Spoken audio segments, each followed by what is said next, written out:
Hi అండి. Welcome back to Priya's kitchen. ఈరోజు మన recipe super tasty healthy recipe. చిన్న పిల్లల నుంచి పెద్దవాళ్ళ వరకు ఎవరైనా తినొచ్చు. టేస్ట్ చాలా చాలా బాగుంటుందండి. చిన్న చేపలతో ఇలా ఇగురు కూర చేయండి. మీరు ప్రతి ముద్దని ఎంజాయ్ చేస్తారు. చివరి ముద్ద వరకు చాలా ఇష్టంగా తింటారు. అంత బాగుంటుంది. చేయాలి అంటే దీని ప్రాసెస్ చాలా సింపుల్. టేస్ట్ అయితే సూపర్ టేస్టీగా ఉంటుంది. ఈ కర్రీని ఎలా చేసుకోవాలో మీకు వివరంగా చూపిస్తాను. చూసి ప్రిపేర్ చేసుకోండి. దీనికోసం ఇలా చిన్న చేపలు తీసుకోవాలి. ఈ చేపల్ని పాల పరుగులను కూడా అంటారు. తలా తోక కట్ చేసి బాగా క్లీన్ చేసుకుంటే చూడండి ఇంత నీట్గా వస్తాయి. ఈ చేపల్ని మనం క్లీన్ చేసేటప్పుడు కళ్ళు యాడ్ చేసుకుంటూ వాటర్ మార్చుకుంటూ క్లీన్ చేసుకుంటే ఇలా వెండి మెరిసినట్టు మెరుస్తాయి. టేస్ట్ చాలా బాగుంటాయండి. ఇలా క్లీన్ చేసుకున్న చేపల్లో 1 table spoon salt, 1 table spoon కారం, 1 టేబుల్ స్పూన్ వరకు ఆయిల్ కూడా యాడ్ చేసుకోవాలి. ఇప్పుడు హ్యాండ్ తోటి చక్కగా కలుపుకోవాలి. ఇలా కలిపి వీటిని ఒక 10 నిమిషాలు పక్కన పెట్టుకోవడం వల్ల చేపల కర్రీ టేస్ట్ చాలా బాగుంటుంది. ఇప్పుడు వీటిని పక్కన ఉంచుకుని ఇప్పుడు స్టవ్ ఆన్ చేసుకుని స్టవ్ మీద ఇలా ఒక ప్యాన్ పెట్టి కర్రీకి సరిపడా ఆయిల్ యాడ్ చేసుకోవాలి. మనం మ్యాగ్నేట్ చేసుకున్న చేపలని కొన్ని మాత్రమే ఈ ఆయిల్లో యాడ్ చేసుకోవాలి. ఆయిల్ మనం ఎంత యాడ్ చేసామో చేపలు ఆయిల్కి సరిపోయేటట్టు యాడ్ చేసుకోండి. ఇలా యాడ్ చేసి 1 నిమిషం పాటు వీటిని అసలు కదిలించొద్దు. 1 నిమిషానికి చూడండి కాస్త కలర్ మారుతాయి. ఇలా మరోవైపుకి తిప్పుకొని 1 నిమిషం పాటు వేయించిన తర్వాత ఇప్పుడు వీటిని ఆయిల్ నుండి సపరేట్ చేసుకోవాలి. పచ్చేపలు కాబట్టి మరి ఎక్కువ వేయించొద్దు. జస్ట్ 1 నిమిషం వేయించుకుంటే సరిపోతుంది. సేమ్ ఇదే ప్రాసెస్లో మిగిలిన చేపలు ఉన్నాయి కదా, ఆ చేపల్ని ఈ ఆయిల్లో కొంచెం కొంచెం యాడ్ చేసుకుంటూ చేపలన్నిటినీ ఇలా 1 నిమిషం ఫ్రై చేసుకుని తీసి పక్కన ఉంచుకోవాలి. చూడండి మనకి ఇన్ని చేపలు అయితే వచ్చాయి కదా, వీటిని పక్కన పెట్టేసుకుని ఇదే ఆయిల్తో మనం కర్రీ ప్రిపేర్ చేసుకుంటాం. ముందుగా చాలా సన్నగా కట్ చేసుకున్న మీడియం సైజు 2 ఆనియన్స్ యాడ్ చేసుకుని ఇలా ఫ్రై చేసుకోవాలి. కొంచెం కలర్ మారిన తర్వాత చాలా సన్నగా కట్ చేసిన ఒక 3-4 పచ్చిమిరకాయలని ఇలా యాడ్ చేసుకోవాలి. ఇలా యాడ్ చేసుకోవడం వల్ల గ్రేవీలో త్వరగా కలిసిపోతాయి. ఇప్పుడు ఇందులోకి అల్లం, వెల్లుల్లి, జీలకర్ర ఈ మూడింటిని కాస్త కచ్చాబచ్చాగా దంచి 1 టేబుల్ స్పూన్ వరకు యాడ్ చేసుకోవాలి.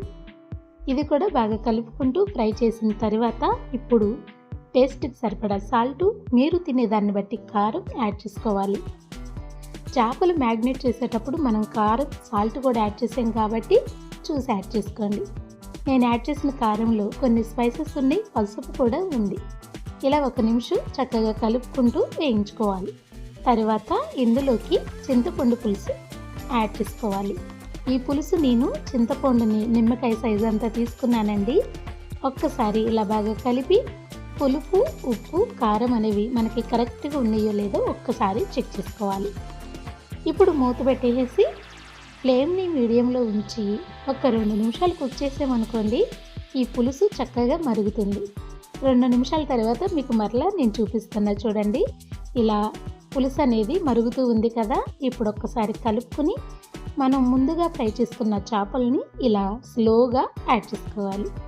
ఇలా యాడ్ చేసిన తర్వాత మీరు అస్సలు ఇందులో గట్టి పెట్టకుండా ఇలా పట్టుకుని ఒక్కసారి ఇలా తిప్పి స్టవ్ మీద ఉంచి మూత పెట్టి మరొక 2 నిమిషాలు ఫ్లేమ్ని మీడియంలోనే ఉంచి కుక్ చేసుకోవాలి.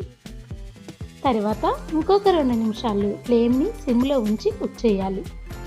సిమ్లో ఉంచి కుక్ చేస్తే చూడండి పైన ఇలా ఆయిల్ సపరేట్ అవుతుంది. ఒక్కసారి ఇలా చెక్ చేసుకుంటే పులుసు అనేది కాస్త ఎక్కువ ఉంది కదా, ఇది ఇంకొక 2 నిమిషాలు మనకి ఉడికింది అనుకోండి, పులుసు అనేది దగ్గరికి వస్తుంది. 2 నిమిషాల తర్వాత కొద్దిగా గరం మసాలా యాడ్ చేసుకుని ఇలా స్లోగా తిప్పుకోవాలి. మనం స్పీడ్గా తిప్పామనుకోండి, చిన్న చేపలు కదా చాలా త్వరగా కుక్ అవుతాయి, ఈ చేపలు మొత్తం విడిపోతాయి. అందుకే ఇలా నిదానంగా తిప్పాలి.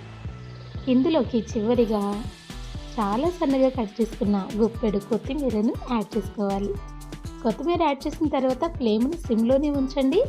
ఇలా ఒక్కసారి బాగా కలిపి ఇప్పుడు మరలా స్టవ్ పైన ఉంచి 2 నిమిషాలు ఫ్లేమ్ని సిమ్లోనే ఉంచి మూత పెట్టి నిదానంగా కుక్ చేసుకుంటే ఈ గ్రేవీ మరింత చిక్కబడుతుంది, పైకి ఆయిల్ అనేది చక్కగా వచ్చేస్తుంది. కర్రీ ఎంత గుజ్జు గుజ్జుగా ఇలా వండారు అంటే రైస్లోకి బాగా కలుస్తుంది, తినేటప్పుడు చాలా టేస్టీగా ఉంటుంది. స్టవ్ ఆఫ్ చేసి ఇలా మూత పెట్టి 2 నిమిషాలు అలా వదిలేయండి. 2 నిమిషాల తర్వాత చూడండి, ఆయిల్ అంతా ఇలా పైకి వచ్చి చూడటానికి ఇలా ఉంటుంది. సింపుల్గా చేసిన ఈ చిన్న చేపల రెసిపీ మీకు ఎలా అనిపించింది? ఈసారి మీరు చేపలు తెచ్చినప్పుడు ఇదే ప్రాసెస్లో చేసి చూడండి, దీని టేస్ట్ చాలా బాగుంటుంది. ఇలా చేశారు అంటే మన ఇంట్లో చిన్నపిల్లలు ఉన్నా కూడా ఇష్టంగా తింటారు. ఈ చేపల్లో ముళ్ళు అనేది చాలా తక్కువ ఉంటుంది, చాలా టేస్టీగా ఉంటుందండి. రైస్లోకైనా రాగి సంగట్లోకైనా సూపర్ కాంబినేషన్. మన వీడియో మీకు ఎలా అనిపించిందో కామెంట్ సెక్షన్లో నాతో షేర్ చేసుకోండి. ఈ రెసిపీ మీరు చేసినప్పుడు మీరు ఎలా చేయగలిగారో ఫీడ్బ్యాక్ ఇవ్వడం మర్చిపోవద్దు. మరిన్ని సింపుల్ టేస్టీ రెసిపీస్ కోసం మన ఛానల్ని సబ్స్క్రైబ్ చేయండి. పక్కనే ఉన్న బెల్ని కాస్త గట్టిగా కొట్టండి. వీడియో నచ్చితే తప్పకుండా లైక్ చేయండి. Thank you.